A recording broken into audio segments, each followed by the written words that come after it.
Hola a todos y a todas, bienvenidos a vuestro canal de misterio Mystery Queen.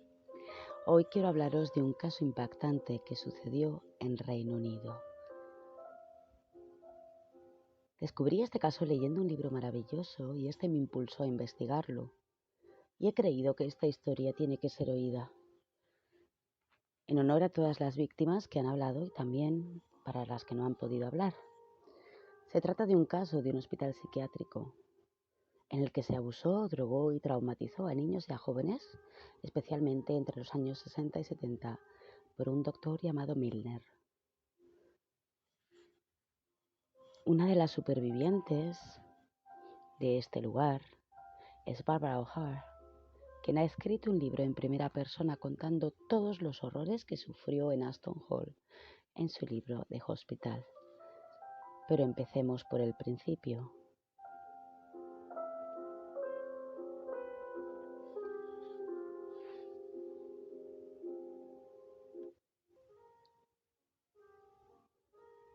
El Hospital Mental Aston Hall abrió sus puertas en 1930 en el condado de Derbyshire, en Inglaterra, tras haber dejado de ser una abadía y monasterio. Este hospital se encargaría de tratar a niños y jóvenes clasificados como especiales o defectuosos, lo que significaba que los niños y menores con problemas de comportamiento serían trasladados a este centro, que era algo entre un reformatorio y un hospital psiquiátrico. El nombre de Aston Hall empezó a hacerse famoso a principios de 1993, cuando un grupo de personas empezaron a compartir fotografías del hospital en Internet. Pronto expacientes de este centro empezarían a hablar de abusos durante su estancia en Aston Hall. Estos abusos se dieron entre los años 60 y 70, llevados a cabo por el doctor a cargo de esta institución, Dr. Kenneth Milner. Este médico fue el encargado del hospital desde 1947 hasta mediados de los 70. Este lugar sería descrito por antiguos pacientes como el puro infierno. Pero, ¿qué es lo que pasó realmente en este hospital? Entre los años 60 y 70 se trataron a más de 100 niños y al menos 65 de ellos fueron aparentemente drogados hasta un estado zombie, desnudados y abusados carnalmente. Algunos niños que fueron hospitalizados entre los años 50 y 70 también han dicho que les pusieron camisas de fuerza y fueron torturados. Un alto número de niños fueron sujetos a abusos y a la crueldad en nombre de un tratamiento médico. Estas sesiones de tratamiento consistían en ser desnudados, inyectados con pentotal sódico y en ocasiones con el suero de la verdad, haciendo que las víctimas estuvieran semiconscientes e inmóviles. El procedimiento consistía en que cada noche en el mismo hospital, el nombre de un niño o una niña sería llamado antes de la hora de la cena para ser llevado a una sesión de tratamiento, donde eran drogados y sexualmente abusados, mientras estaban encerrados en una habitación y llevando simplemente una bata de hospital. Eran forzados a tumbarse en un colchón en el suelo y sus manos eran atadas con vendas. El doctor les aseguraba que eran inyectados con el propósito de liberar traumas pasados. Bárbara nos cuenta en su libro The Hospital cómo fue ingresada en este centro a la edad de 12 años, ya que su padre alegaba que tenía problemas de comportamiento y fue llevada allí por los servicios sociales. No obstante, cabe aclarar que el padre de Bárbara nunca fue informado del tratamiento que estaba recibiendo, ni tampoco firmó ningún documento que diera consentimiento para que este tratamiento fuera llevado a cabo. Esto fue algo que siempre perseguiría a Bárbara, ya que durante mucho tiempo nadie creyó sus abusos. Primero fue su padre cuando aún era una niña, y posteriormente, siendo adulta, cuando intentó destapar estos horrendos crímenes sucedidos en Aston Hall. Bárbara nos explica con todo detalle cómo era la vida en este centro y también nos explica cómo tras sufrir el tratamiento ella se encontraba completamente dolorida y casi inmóvil, y tuvo que pasar hasta 3 días en cama en más de una ocasión. Encontró sangre en sus sábanas y en su ropa interior, y pensando que había sido el periodo, una de las enfermeras, que por cierto no eran nada amables, le ofreció productos sanitarios. Pero al día siguiente esa sangre había desaparecido y no volvería a aparecer hasta la siguiente sesión de tratamiento. Bárbara desconocía lo que había pasado, pero estaba segura de que había sufrido algún tipo de abuso sexual. Pese a su desconocimiento, sabía que algo no iba bien. Ella solamente recuerda el ritual de preparación para dicho tratamiento. Eran nombrados antes de la hora del té, no tenían derecho a tener cena antes de ese tratamiento. Se les pedía que se desnudaran y que llevaran una bata de hospital abierta por detrás. Al llegar a la sala de tratamiento se les pedía o forzaría a tumbarse en un colchón en el suelo. Pocos minutos más tarde, la enfermera entraría en esta habitación con un carro en el que había medicinas que serían administradas con una inyección al paciente. Bárbara tiene vagos recuerdos del doctor preguntándole sobre sus traumas o situaciones, y lo siguiente que recordaba era estar en su dormitorio dolorida y sin apenas poder moverse. Bárbara también habla de que hubo niños o niñas que fueron al tratamiento y nunca más fueron devueltos ni volvieron a ser vistos en el hospital. Bárbara explica con impotencia cómo intentó contarle a su padre en varias ocasiones los abusos que estaban sufriendo, ya que su padre era bastante abusivo hacia ella. Solía decirle: «Gitana inservible, eres una mentirosa. Yo nunca he firmado un consentimiento para que te apliquen ese tratamiento. Deja de mentir».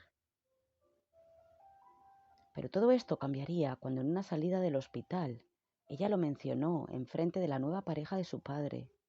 Esta nueva pareja fue quien le convenció de que no la devolviera al hospital hasta que se enterara de lo que estaba pasando, ya que no era normal que una niña de 12 años explicara cómo le aplicaban éter con una máscara y pudiera conocer los efectos de este sin haber sido probado por ella. No hubo investigaciones, pero fue enviada a otro centro, a un internado. Y así fue como Bárbara se libró de Ashton Hall. Ella quedaría marcada para siempre por su experiencia. De hecho, nos relata en su historia cómo durante años y décadas estaría completamente aterrorizada de cualquier doctor y pensaba que el doctor Milner volvería en cualquier momento para acabar lo que había empezado.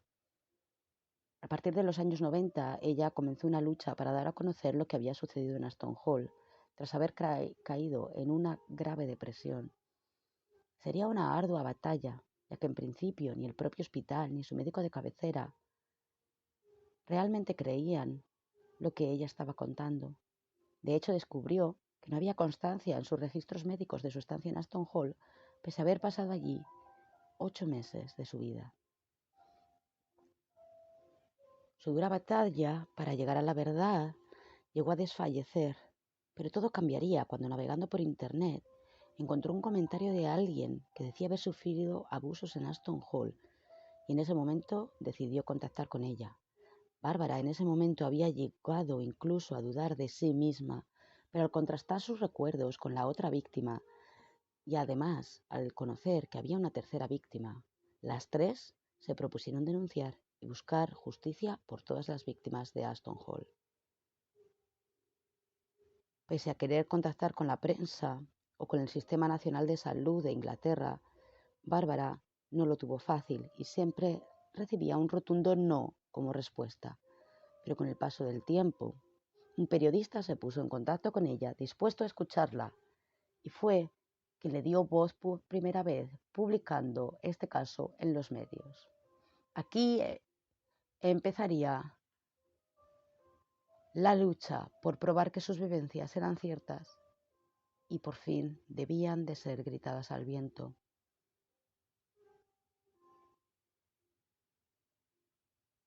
Ya que los registros médicos parecían casi inexistentes, era muy difícil de probarlo, pero con el tiempo pudieron recopilar algunos de los informes en los que se hablaba del tratamiento aplicado a Bárbara y a otros internos en el centro. El gobierno y la policía comenzaron sus pesquisas y no pudieron negar que estos abusos habían existido. Se creó una investigación bajo el nombre de Hydra. Bárbara nos cuenta en su libro cómo posteriormente ella y otros pacientes tendrían secuelas de estos tratamientos. Una de las secuelas que todos ellos compartían eran las migrañas en racimo, o también conocidas como el síndrome de Orton. Eran dolores de cabeza intensos en un lado de la cabeza que afectaban al ojo. Se trata de una enfermedad crónica que les acompañaría toda la vida. Normalmente son más comunes en hombres y suelen empezar alrededor de los 30 o 40 años. Sin embargo, el primer ataque de Bárbara sería con tan solo 12 años, en esa salida durante el fin de semana, y sería también el síntoma que haría que su padre y su pareja decidieran tomar medidas en el asunto y acabaría liberando a Bárbara de Aston Hall. Este tipo de migrañas pueden ocurrir incluso diariamente y durar desde días a semanas o incluso meses, con una media de entre 4 y 12 semanas antes de que empiece a remitir. Bárbara también acabó desarrollando un cáncer que no trató en su momento e incluso dejó de tratarlo durante años por su miedo a los hospitales y a los médicos. Finalmente, su tío la convenció para que pidiera ayuda y tras duros tratamientos de quimioterapia consiguió vencer al cáncer, aunque los médicos en un primer momento no podían darle ninguna expectativa, ya que al retrasarse tanto tiempo en pedir ayuda, parecía que éste estaba extendiéndose y no tenía un buen pronóstico. Otros pacientes de Aston Hall desarrollarían posteriormente adicciones y alcoholismo relacionados con los traumas vividos en su infancia y preadolescencia en dicho hospital. También se habla de que las personas que intentaron escapar de Aston Hall fueron ahogadas. En el 2019, las víctimas de Aston Hall recibirían una compensación por los daños sufridos y más de 100 personas denunciaron el abuso físico y sexual en este hospital entre los años 60 y 70, indicando que Kenneth Milner usaba suero de la verdad con ellos. Se barajaron compensaciones de al menos 800 libras para cada uno de los afectados y un extra de más de 1000 libras por cada tratamiento recibido. Las primeras alegaciones emergieron, como he dicho, en el año 2011 y en 2016 la policía de Derbyshire empezaría con su investigación, entrevistando a más de 130 personas. La policía pudo recopilar 33 abusos físicos y 40 asaltos sexuales. Se hizo además un estudio independiente en 2018 en los que se encontraron a niños y niñas que habían sido tratados con suero de la verdad, conocido como sodio amital. El suero de la verdad fue utilizado durante la Segunda Guerra Mundial y es conocido por sus efectos desinhibidores. Las personas bajo la influencia de este suero pierden el control sobre sus mecanismos de defensa y por lo tanto pierden su voluntad. El nombre para este método fue llamado narcoanálisis.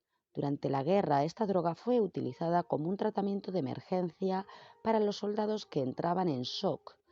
Y esto solía ocurrir después de que experimentaran sucesos totalmente traumáticos y reprimían sus recuerdos dolorosos y los olvidaban como mecanismo de defensa.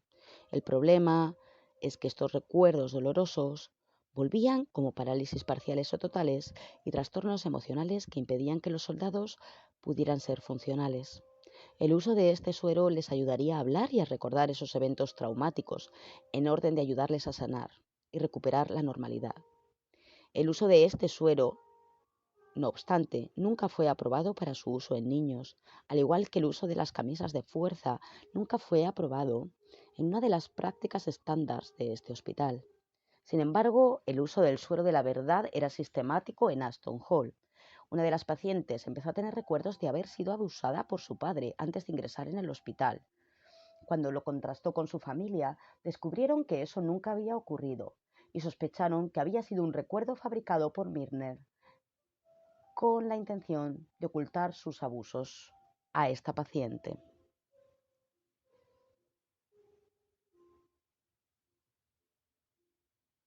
Otros trabajadores del hospital han sido también acusados de abusos físicos, pero han sido eliminados de la investigación o han fallecido.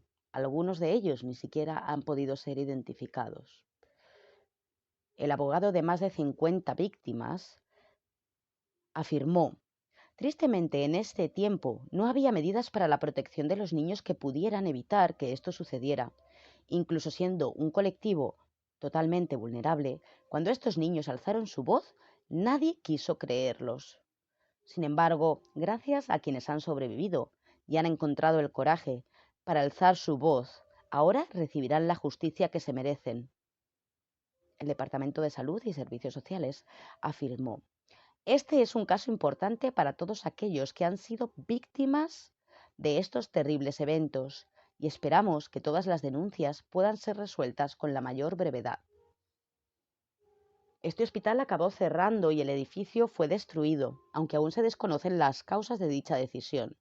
Algunos periodistas incluso intentaron investigar un poco más sobre lo que sucedió en Aston Hall, pero esto fue una tarea casi imposible por la falta de pruebas y de registros. En el año 2020, las víctimas de abuso recibirían una disculpa por parte de Matt Hancock, el secretario de la Seguridad Social de Inglaterra, a través de una carta en la que decía: me gustaría asegurarte que siento muchísimo el trato y tratamiento que recibiste en el Hospital Aston Hall. Soy consciente de que esto es una situación muy estresante para ti y que te hace revivir experiencias de un momento de tu vida nada agradable. Quiero asegurarte que lo que pasó en el Hospital Aston Hall se ha tomado muy seriamente por el Servicio Nacional de Salud y se está trabajando en conexión con otras agencias para identificar a los individuos envueltos en estos tratamientos. Puedo asegurarte que la muerte del Dr. Milner no va a parar las pesquisas y las investigaciones para averiguar lo que sucedió. Las víctimas, por su parte, se sienten como juguetes humanos, un trozo de carne con el que alguien podía jugar a puerta cerrada. Y lo peor de todo es que ese hombre, ese monstruo, se suponía que debía de protegerlos. Todos ellos tienen una cosa en común, y es que quieren respuestas a sus preguntas, y también una respuesta que al menos pudieron recibir. Sin embargo, estas víctimas pueden estar descontentas, ya que por el momento no hay ninguna persecución criminal, pero sí se está pidiendo que el resto de las víctimas que aún están en la sombra, por favor, compartan su historia para ayudar a encontrar la justicia que necesitan. Actualmente, el edificio donde se encontraba el Hospital Aston Hall se ha convertido en apartamentos residenciales conocidos como Aston-on-Trent. Me ha parecido una historia que necesita ser compartida y os recomiendo encarecidamente que leáis el libro de Hospital si tenéis un buen nivel de inglés o la posibilidad de traducirlo. Lo podéis encontrar en Amazon y en otras plataformas digitales. Y es un libro que creo que me ha marcado. Este hospital también es mencionado en otro libro que narra el abuso en primera persona, The Boy in the Cellar, en el que el protagonista habla de los mismos abusos en su corta estancia en Aston Hall.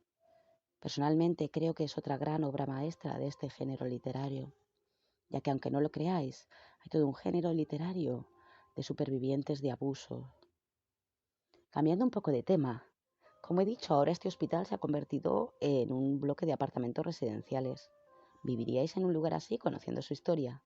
¿Habíais oído hablar de este caso con anterioridad? Puedes contestar a estas preguntas o poner cualquier comentario en la caja de comentarios debajo del vídeo. Y, por favor, no olvides pulsar el botón de suscribirse para estar actualizado y recibir todos los vídeos del canal y poder verlos en la comodidad de tu casa. Espero que os haya gustado esta historia tanto como me ha gustado a mí. Y si es así, comenta, dale al like o comparte este vídeo, ya que esto ayuda muchísimo con el canal. Quiero daros las gracias a todos los Mystery fans por un día más en este canal y espero volver a veros pronto. Para finalizar, quiero hacer un llamamiento a todas las víctimas de abuso. Este vídeo no pretende frivolizar, sino crear conciencia. Personalmente sé que es un proceso muy difícil, pero cuando las víctimas de abuso están listas, por favor, debéis de alzar la voz, seguir hablando hasta que encontréis a alguien que os escuche y siempre, siempre buscar la justicia. Todo mi apoyo desde este canal y muchísimas gracias y hasta la próxima, amigos.